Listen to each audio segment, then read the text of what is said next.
Assalamualaikum warahmatullahi wabarakatuh. Perkenalkan, saya Rida Ayudya Pasha dengan NIM G00236160 dari kelompok B6.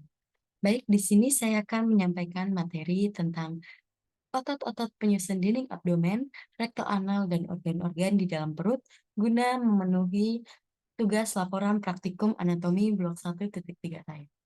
Baik, saya akan memulai untuk menjelaskan tentang dinding-dinding otot-otot penyusun dinding abdomen.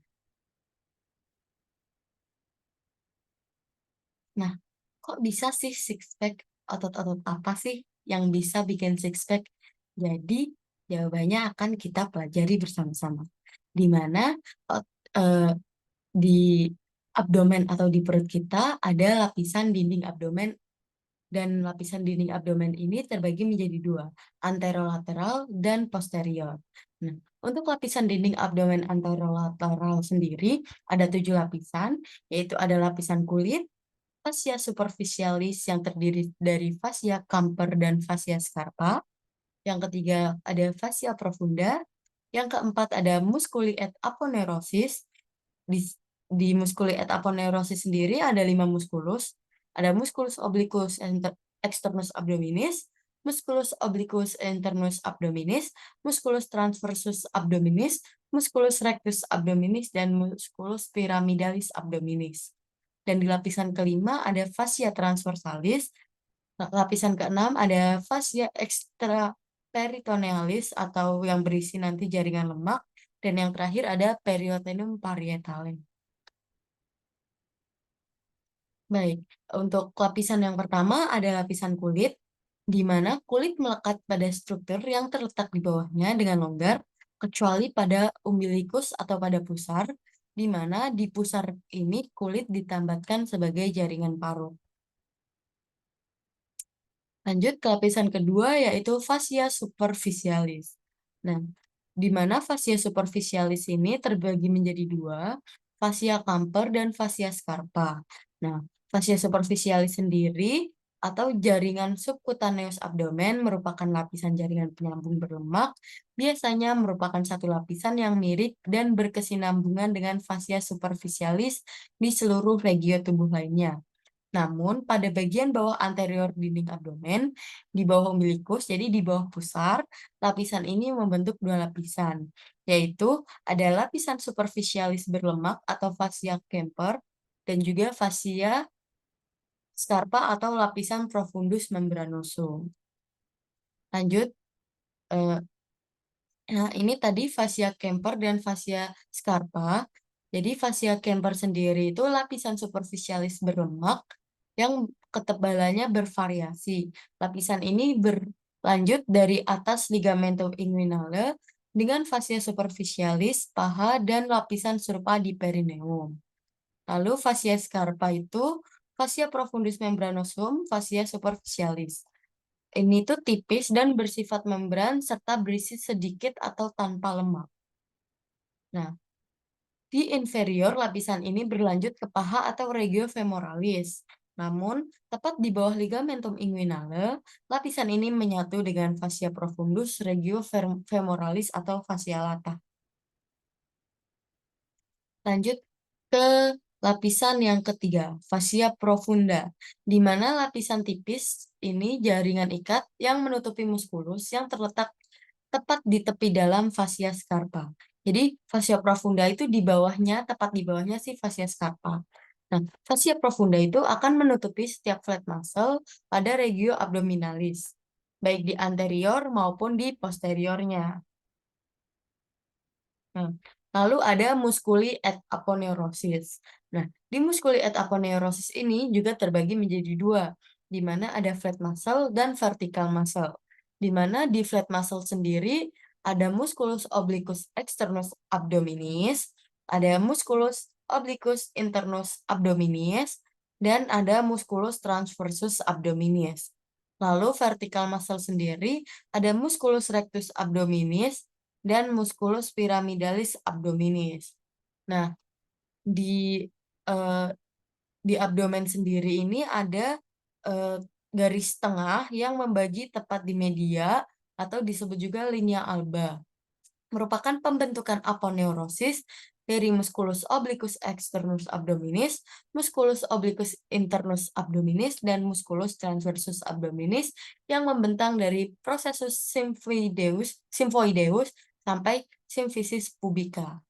Nah, di sini juga terdapat insersio tendinae, di mana ini merupakan 3-4 pita fibrosum transversum yang membentang menyilang sepanjang musculus rectus abdominis. Nah, struktur ini tuh mudah dilihat pada individu dengan rectus abdominis yang berkembang baik. Lanjut ke lapisan berikutnya ada fascia transversalis. Di mana di fascia transversalis ini merupakan lanjutan dari fascia profunda yang memagari kavitas abdominalis dan berlanjut ke dalam kavitas pelvis. Di mana fascia transversalis ini terletak di sebelah dalam musculus transversus abdominis. Nah, lanjut ke lapisan terakhir ada peritoneum parietal, di mana peritoneum parietal ini dibagi menjadi dua, yaitu peritoneum parietal, yaitu lapisan dalam dinding abdomen yang menjadi bagian dari dinding abdomen, dan peritoneum visceral, di mana lapisan peritoneum yang melapisi organ viscera abdominis. Nah, di sini juga ada cavum peritonei, yang terdiri dari cavum peritonei mayor, cavum peritonei minor, dan foramen epiploica winslowi yang menghubungkan cavum peritonei mayor dan cavum peritonei minor. Nah, kalau tadi udah lapisan dinding abdomen yang anterolateral, sekarang lapisan dinding abdomen yang posterior, di mana hanya tersusun dari 5 lapis. Ada kulit, fascia superficialis dorsi, dan musculus, di mana musculus ada 4 lapis. Lapisan pertama ada musculus latissimus dorsi, lapisan kedua ada musculus obliquus externus abdominis, musculus erector spinae, musculus longissimus dorsi, dan musculus serratus posterior inferior. Dan di lapisan ketiga ada musculus multifidus, musculus interspinalis, musculus obliquus internus abdominis. Dan di lapisan yang keempat ada musculus quadratus lumborum, musculus iliopsoas, dan musculus transversus abdominis. Lalu ada lapisan keempat yaitu fascia extraperitonealis atau jaringan lemak. Dan yang terakhir sama yaitu peritoneum parietal. Nah, kalau tadi udah dinding abdomen, sekarang kita bakal bahas muskulus-muskulus yang ada di abdomen itu sendiri. Kayak udah disinggung tadi bahwa muskulus di abdomen sendiri terbagi menjadi dua, yaitu flat muscle dan vertical muscle.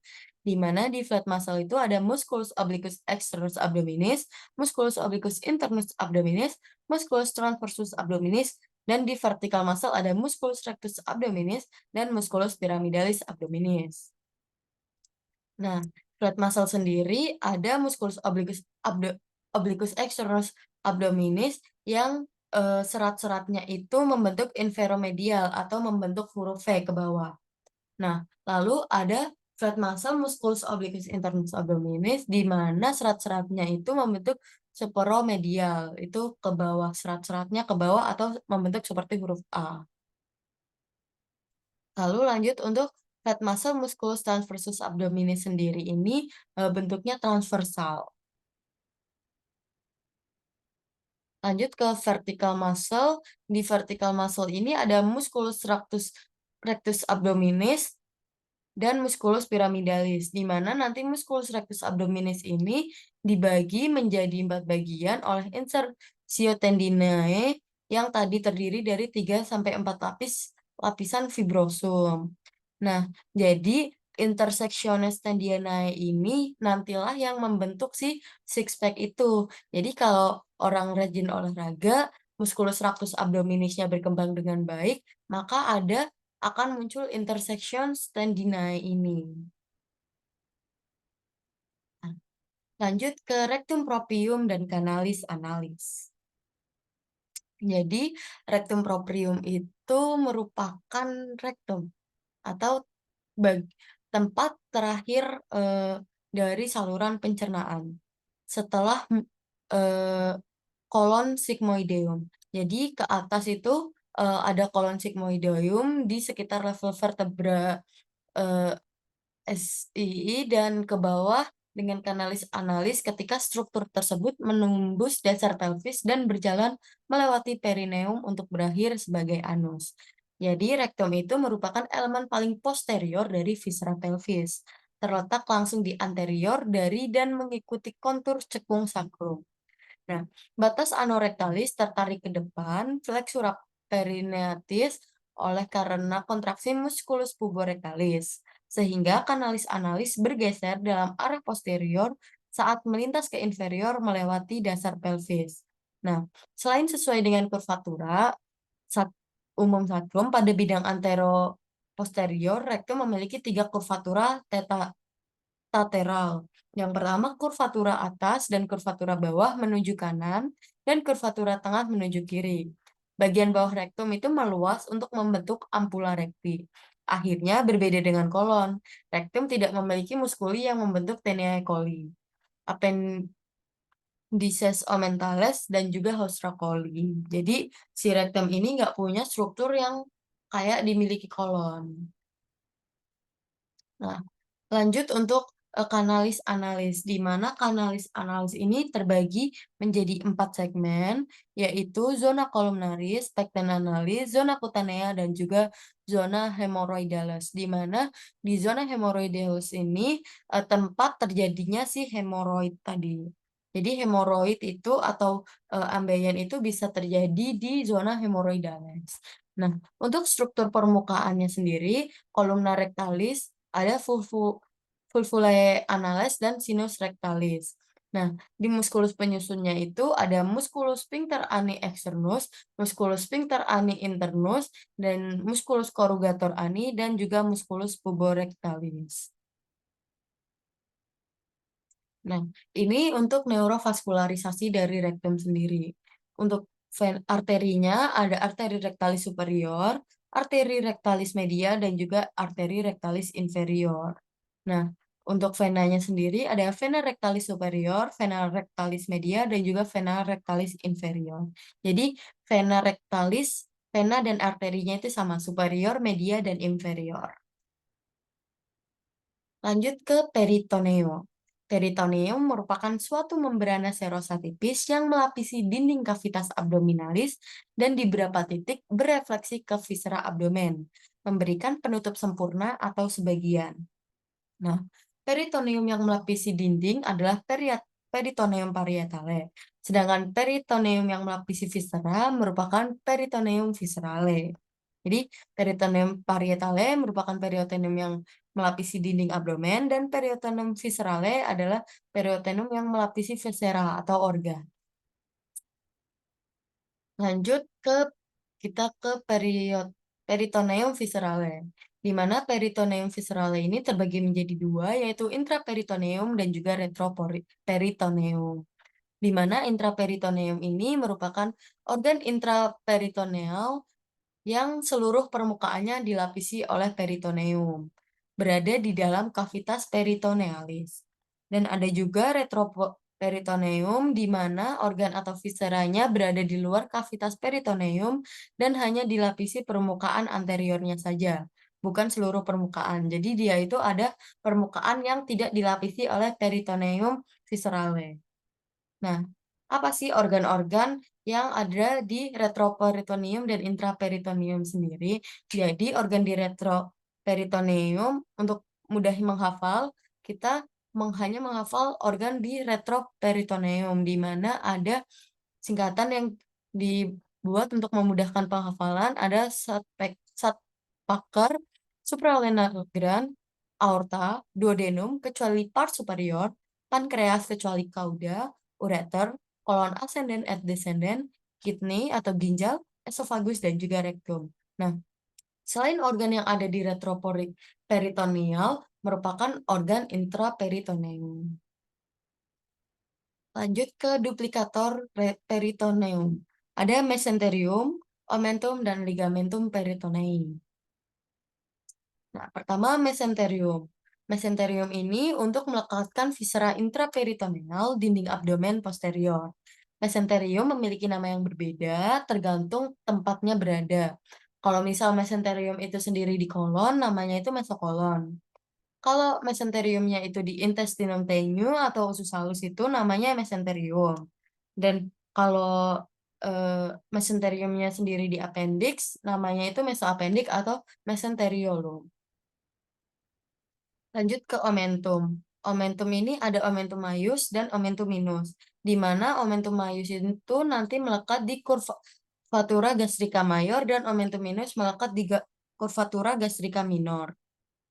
Nah, untuk omentum maius sendiri ada 4 ligamentum, yaitu ligamentum gastrocolica, ligamentum gastroprenica, ligamentum gastrolinale, dan ligamentum splenorenale. Dan di omentum minus sendiri ada 2 ligamentum, yaitu ligamentum hepatoduodenale dan ligamentum gastrohepatica. Lanjut ke ligamentum peritonei, di mana ligamentum peritonei ini melekatkan antar organ ke organ lain ataupun ke dinding posterior abdomen dan dapat membentuk bagian dari omentum. Ligamentum tersebut adalah, kalau di hepar itu ada ligamentum falciforme, ligamentum hepatoduodenale yang menyambungkan antara hepar dan duodenum, lalu ada ligamentum gastrohepatica yang menyambungkan antara gaster dan hepar. Lalu di gaster sendiri ada ligamentum gastroprenica, ligamentum gastrosplenica, dan ligamentum gastrocolica. Nah, lanjut greater sac, lesser sac, dan foramen Winslow. Jadi greater sac sendiri itu kantong atau bagian terbesar dari rongga peritoneum. Untuk lesser sac sendiri itu bursa omentum adalah kantung kecil di posterior lambung dan omentum minus. Lalu ada foramen Winslow atau foramen epiploik atau omental adalah penghubung antara rongga peritoneum mayor dan rongga peritoneum minor. Baik, sekian penjelasan saya tentang, appendix, rektum, dan juga otot-otot abdomen.